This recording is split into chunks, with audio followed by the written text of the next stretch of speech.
வணக்கம் மக்களே, summer vacation வந்துருச்சு. ஊருக்கு போய் என்ஜாய் பண்ணலன்னா எப்படி? அதனால தான் எங்கள் ஃபேமிலி மெம்பர்ஸ் எல்லாரும் சேர்ந்து எங்கள் பெரியம்மாவோடைய ஊருக்கு நாங்கள் போயிட்டுருக்கோம். கல்பக்கம் பக்கத்தில் இருக்க அழகான ஒரு கிராமம் கோட்டைக்காடு. ப்ரெக்னென்சிக்கு அப்புறம் நான் எங்கேயுமே வெளியே போகல. ஆல்மோஸ்ட் 1 இயர் ஆயிடுச்சு. ஸோ நான் ஃபர்ஸ்ட் டைம் வெளியே போய் தங்குறது அப்படின்றது இந்த ஊருக்கு தான். பாப்பாவுக்கும் 4 மந்த் ஆயிடுச்சு. பாப்பா பிறந்ததுலேருந்தே நிறைய ப்ராசஸ்க்காக அவரை வெளியே கூப்பிட்டு போக வேண்டிய சுச்சுவேஷன் அமைஞ்சிருச்சு. ஸோ ட்ராவல் பார்த்து அவருக்கு பயம் இல்லை. நம்ம இந்த வாட்டி கூட்டிகிட்டு போகலாம், ஊருக்கு ஒரு லாங் ட்ராவல் போகலாம். செங்கல்பட்டுலேருந்து இந்த ஊருக்கு 1.25 மணி நேரம் ஆகும் காரில் போனோன்னா. ஸோ ஈஸியாக நம்ம போயிடலான்னு நினச்சி நாங்கள் பிளான் பண்ணோம். ஆனால் தலைவர் வேறு ஒரு பிளானில் இருந்தார். போகிற வழியெல்லாம் ஒரே அழுகாச்சி. இடையில ஒரு பெட்ரோல் பங்க்கில் நிறுத்தி பாப்பாவை காம் டவுன் பண்ணி அண்ட் அவர் தூங்கின பிறகு தான் நாங்கள் இந்த ஊருக்கு வந்து சேர்கிறதுக்கு 4.5 மணி நேரம் ஆச்சு. வீட்டிலேருந்து நாங்கள் கிளம்பும்போது 6 மணி. ஆனால் இங்கே வந்து இறங்கும்போது நைட்டு 10:30 மணி. பெரியம்மா வீட்டுக்கு வந்ததும் சட்டுன்னு பாப்பா காம் டவுன் ஆகி எல்லாருக்கூடையும் ஜாலியாக என்ஜாய் பண்ண ஆரம்பிச்சிட்டாரு.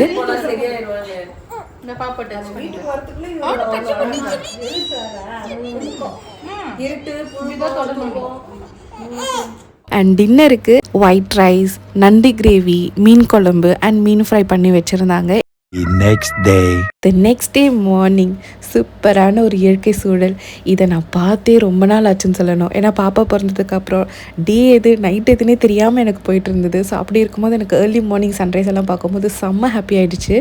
காஃபியோடு சேர்ந்து இந்த டேவை வந்து சூப்பராக ஸ்டார்ட் பண்ணிட்டேன். மகாபலிபுரத்துக்கும் பாண்டிச்சேரிக்கும் இடையில தான் இந்த கோட்டைக்காடுன்ற அழகான ஊர் இருக்குது. இந்த ஊருடைய ஃபேமஸ் என்னன்னு பார்த்தீங்கன்னா ஆலம்பரை கோட்டை தான். எங்களோட ப்ரீ வெட்டிங் ஃபோட்டோ ஷூட்டை இந்த ஆலம்பரை கோட்டையிலையும் கடப்பாக்கம் பீச்லேயும் தான் நாங்கள் பண்ணோம். 17ஆம் நூற்றாண்டு முகலாய பேரரசால் கட்டப்பட்டது தான் இந்த கோட்டை. ஃப்ரெஞ்சு கையாண்டதுக்கு அப்புறம் ஃப்ரெஞ்சுக்கும் பிரிட்டிஷ்க்கும் நடந்த ஒரு போரில் ஃப்ரெஞ்ச் வந்து தோத்துட்டாங்க. அதனால பிரிட்டிஷ் பீப்புள் வந்து இந்த கோட்டை கட்டின 20 வருஷத்துல இதை அழிச்சிட்டாங்க. இருந்தாலும் நம்ம தமிழ் சினிமாவில் இந்த கோட்டை நிறைய பாடல்களை இடம்பெற்றிருக்கு. ஒரு சில பாடல்கள் இதோ. முதல் மழைய செந்தூரா விழிகளில் விழிகளில் விழுந்து விட்டாய் உருகுதே மருகுதே ஈரமதை யார் தந்ததோ கால்கள் எந்த உயிர் தோழிய கணத்திரன்.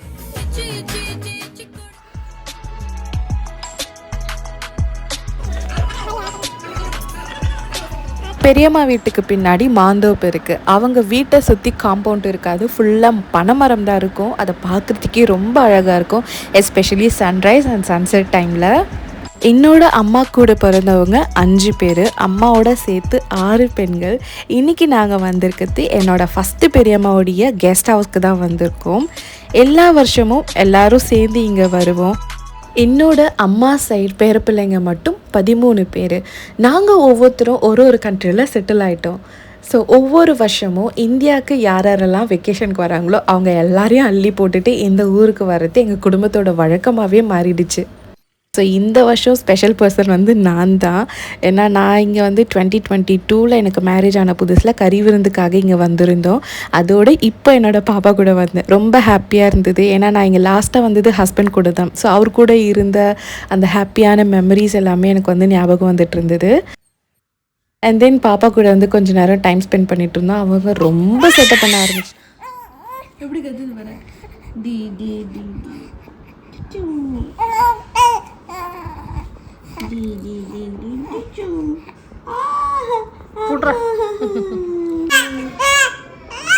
நான் தான் அழுவணும். நீ எதுக்கு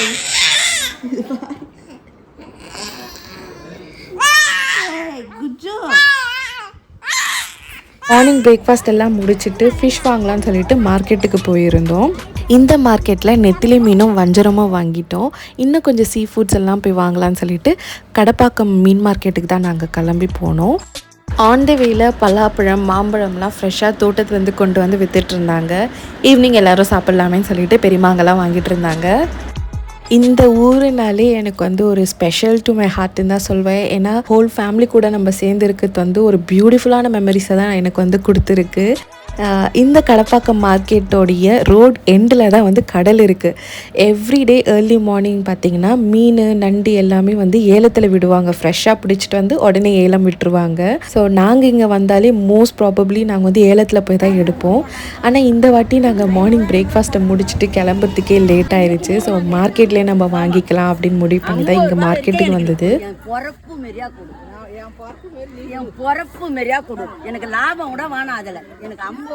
என்னுடைய கறி விருந்துக்கு பெரியம்மா எல்லாருமே ஒன்றா சேர்ந்து கூடக்கூடிய ஏலத்தில் சீ ஃபுட்ஸ் எல்லாமே வாங்கிட்டு வந்து சமைச்சு கொடுத்தாங்க. மீனெல்லாம் வாங்கிட்டு மித்த கதையை பேசிட்டு வந்த ஜோரில் அண்ணா ரூட்டை மாற்றி விட்டுட்டான்.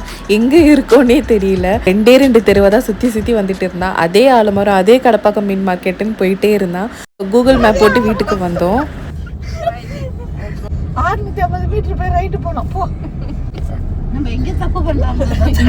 இந்த இடத்துல தான் தப்பு பண்ணுவோம். இங்க தப்பு இந்த தெருவுல தப்பு பண்ணுவோம். போடா இப்போ சிரிக்காத பசு, சிரிக்காத பசு.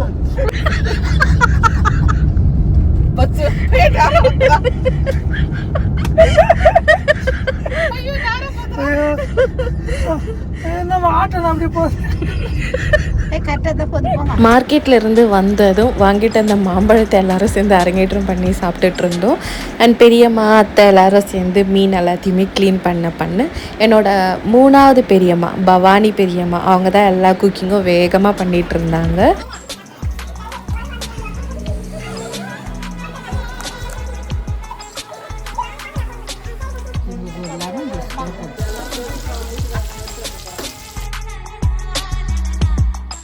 வெயில் ரொம்ப ஜாஸ்தியாக இருந்தது. அதனால என்னோட 2வது பெரியம்மா வித்யா பெரியம்மா வந்துட்டு எல்லாருக்கும் லெமன் ஜூஸ் போட்டு கொடுத்துட்டு இருந்தாங்க. வெறும் உப்பு மிளகாத்தூள் மட்டும் போட்டு முருகலாக சூப்பராக மீன் ஃப்ரை வந்து பண்ணியிருந்தாங்க. ஸோ எல்லாமே ரெடி பண்ணி வித்தின் ஒரு 1.5 ஹவர்ஸில் எல்லா ரெசிபீஸுமே ரெடி பண்ணிட்டாங்க. எல்லாருமே சாப்பிட்டு என்ஜாய் பண்ணிகிட்டு இருந்தோம்.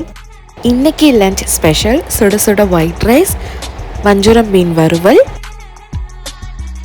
இறால் தொக்கு, கோலா மீன் போட்டு குழம்பு,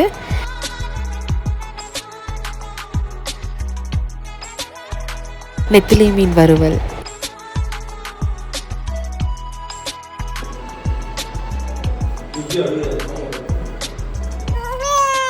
மார்னிங் முந்திரி கொட்டையை ஃப்ரெஷ்ஷாக கொண்டாந்து கொடுத்துருந்தாங்க. ஈவினிங் எல்லாருமே சாப்பிட்டு வித்யா பெரியம்மா வந்து சுட்டு ரெடியாக வச்சுருந்தாங்க. அண்ட் லன்ச் எல்லாம் சாப்பிட்டு முடித்த பிறகு வாங்கிட்டு அந்த பலாப்பழத்தையும் அரங்கேற்றம் பண்ண ஸ்டார்ட் பண்ணியாச்சு. ரொம்ப ருசியாக சூப்பராக இருந்தது. என்னோடய பாப்பா பிறந்து 2 மந்த்துக்குள்ளாரே சென்னை காஞ்சிபுரம்னு நாங்கள் கூட்டிகிட்டு போயிருக்கோம். ஒரு சில ப்ராசஸ்க்கு இம்பார்ட்டண்ட்டாக அவங்க வந்தே ஆகணுன்ற ஒரு சிச்சுவேஷனால். ஆனால் இந்த வாட்டி கோட்டைக்காடுக்கு வரும்பொழுது தான் என்னாச்சுன்னு தெரியல, அவங்க அகெயின் பாப்பா கிராங்கி ஆகக்கூடாதுன்னு நாங்கள் ஈவினிங் சன்செட் ஆகிறதுக்கு முன்னாடியே ரிட்டன் வீட்டுக்கு கிளம்பிட்டோம். இந்த சன்செட் எல்லாமே பார்த்து என்னோடய பாப்பா ரொம்ப ஜாலியாக என்ஜாய் பண்ணார். அவருக்கு வீட்டுக்குள்ளே இருக்கிறத விட நேச்சரை பார்க்கறது ரொம்ப பிடிச்சிருக்கு. ஏன்னா இப்போ தான் வந்து அந்த கலர்ஸ் எல்லாமே அவங்க எக்ஸ்ப்ளோர் பண்ண ஆரம்பிப்பாங்க. இந்த சன்செட்டை அவன் ரொம்ப ஜாலியாக என்ஜாய் பண்ணிகிட்டு இருந்தான். நீங்கள் எந்த ஊருக்கு போவீங்க, உங்களுடைய சம்மர் வெக்கேஷனை எப்படி நீங்கள் என்ஜாய் பண்ணுவீங்கன்ட்டு எனக்கு கமெண்ட் செக்ஷனில் சொல்லுங்கள். அடுத்த வீடியோவில் பார்ப்போம். பாய்.